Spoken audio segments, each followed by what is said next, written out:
শুভ সকাল আমার প্রিয় বন্ধুরা।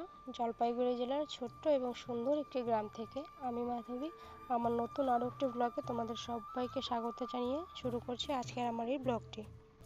আজকে আর জিজ্ঞাসা করছি না যে সবাই কেমন আছো, কারণ দেশের যা অবস্থা তাতে হয়তো কেউই ভালো নেই।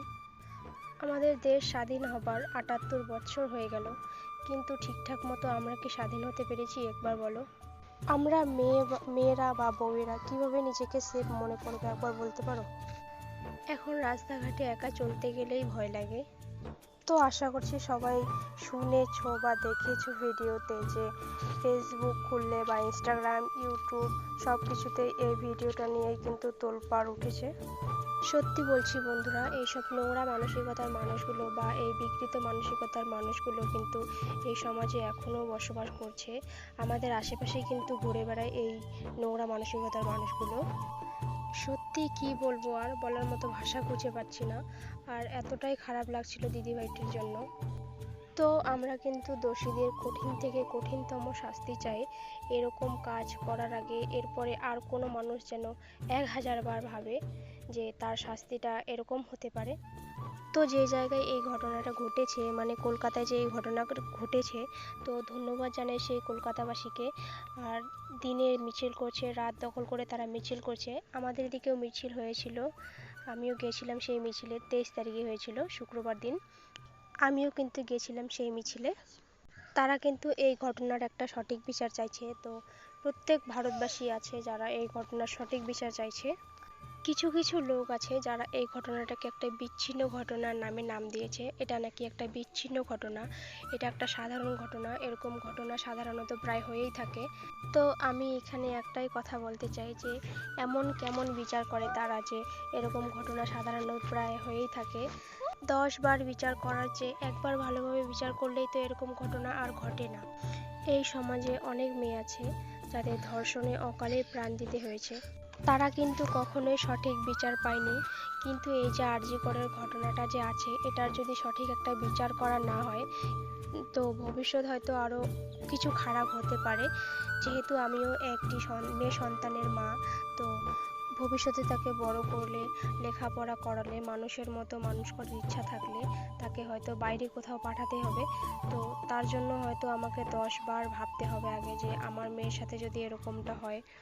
বর্তমানে এখন মেয়েদের লক্ষ্মীর রূপ নয়, বরং কালের রূপ নেওয়া উচিত বলে আমার মনে হয়।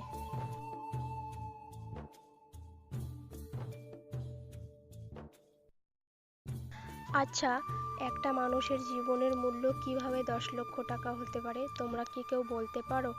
আর ধিক্কার জানাই এইসব নোংরা মানসিকতার মানুষদের। আর ধিক্কার জানাই এই স্বাধীন ভারতকে। ভারতবর্ষ তো স্বাধীন হয়েছে অনেক বছর হয়ে গেল, কিন্তু আমরা এখনো পর্যন্ত কেউই স্বাধীন নেই।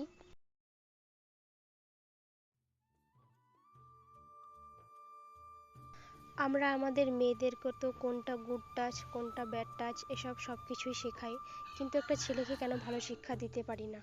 ছোট থেকে বাচ্চাদের আসল শিক্ষা হলো পরিবার থেকে যে শিক্ষাটা পায় সেই শিক্ষাটা।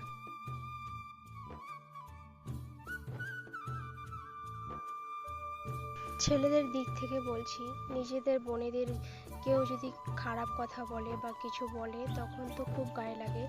আর যার সাথে, যে দিদিটার সাথে এই জঘন্যতম ঘটনাটি ঘটেছে, সেও তো কারো দিদি বা বোন বা কারোর মেয়ে ছিল, তাহলে তার ক্ষেত্রে কেন এমনটা হবে?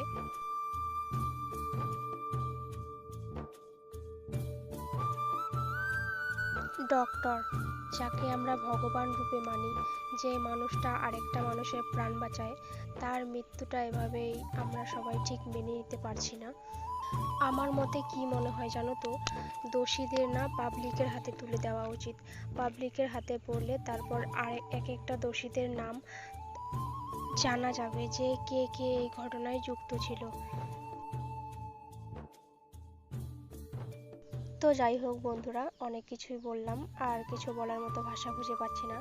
যদি ভুল কিছু বলে থাকি তাহলে ছোট বোন হিসেবে অবশ্যই ক্ষমা করে দেবে।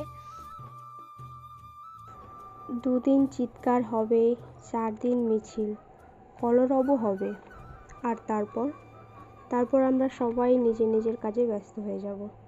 কিন্তু যে হারালো বা যার হারালো সেই একমাত্র জানে যন্ত্রণাটা কেমন। যার কোনো শেষ নেই, না কোনো দিন হবে। আমরা মেয়েরা কোথায় সেফ? স্কুল, কলেজ, টিউশন, পাড়ার অড়িগড়ি, অটো, টোটো, হসপিটাল, কোথাও না। কত বিচার আসবে, কত বিচার যাবে, কিন্তু এই সমাজ কোনোদিনও পাল্টাবে না। লক্ষ্মীর ভাণ্ডার তো থাকবেই, কিন্তু লক্ষ্মীর নিরাপত্তা থাকবে না।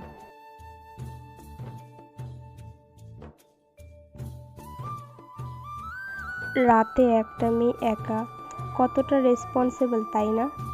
আজ আমার কিছু হলে সে দায় কার জানো? সে দায়টাও কিন্তু আমার, কারণ কারণ আমি মেয়ে। সকল দেশের রানী সেজে আমার জন্মভূমি, সেই জন্মভূমিতে জন্মানোটাই কি আমার সবচেয়ে বড় ভুল?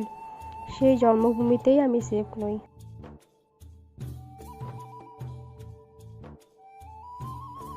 ভাবো না, যদি এটা আজ আমার সাথে হতো, বা যদি এটা তোমার সাথে হতো। খবরের পাতা উল্টে দেওয়া সহজ, টিভির রিমোট দিয়ে চ্যানেল চেঞ্জ করা খুবই সহজ, ফেসবুকের নিউজ ফিডের খবরগুলো স্ক্রল করা খুবই সহজ, যতক্ষণ সেই অন্যায়গুলো অন্যের সাথে হচ্ছে। আমরা মেয়েরা বা বাড়ির বউয়েরা সবসময় কিন্তু কারোর না কারোর কাছে অবহেলিত হয়েই রয়েছি। যেমন ধরো, নিজের পরিবারের কাছে, প্রতিবেশীর কাছে, বন্ধুত্বের কাছে, এমনকি নিজের আপন মানুষটার কাছেও কিন্তু আমরা অবহেলিতই রয়ে গেছি। তো যাই হোক বন্ধুরা, বলবো না করে কিন্তু আমি অনেকগুলো কথা আবারও বলে ফেললাম। আর আমি আবারও বলছি যে যদি আমি ভুল কিছু বলে থাকি তাহলে অবশ্যই ছোট বোন হিসেবে আমাকে ক্ষমা করে দেবে। আমার উচিত ছিল বন্ধুরা, এই যে আমি যে সমস্ত কথাগুলো বললাম সেগুলো আমাকে ক্যামেরার সামনে এসে বসে মানে কথাগুলো বলার উচিত ছিল। কিন্তু সত্যি বলছি, এই যে আমি যে সমস্ত কথাগুলো বললাম আমার কাজের মাধ্যমে, এইসব কথা কিন্তু আমি ওই ক্যামেরার সামনে বসে গুছিয়ে বলতে পারতাম না। যদিও বা এই কথাগুলো আমার গুছিয়ে বলা হয়নি, তো তখন আরও বেশি পারতাম না, তো তাই আর আমি চেষ্টাও করিনি, সেটা হয়তো আরও বেশি খারাপ দেখাতো। তো কেমন লাগলো ভিডিওটা অবশ্যই কমেন্ট করে জানাবে। তো তোমাদের সাথে দেখা হচ্ছে আবার নেক্সট ব্লগে। ততক্ষণের জন্য সবাই সুস্থ থেকো, ভালো থেকো, আর আমার চ্যানেলটি সাবস্ক্রাইব করে আমার পাশে থেকো।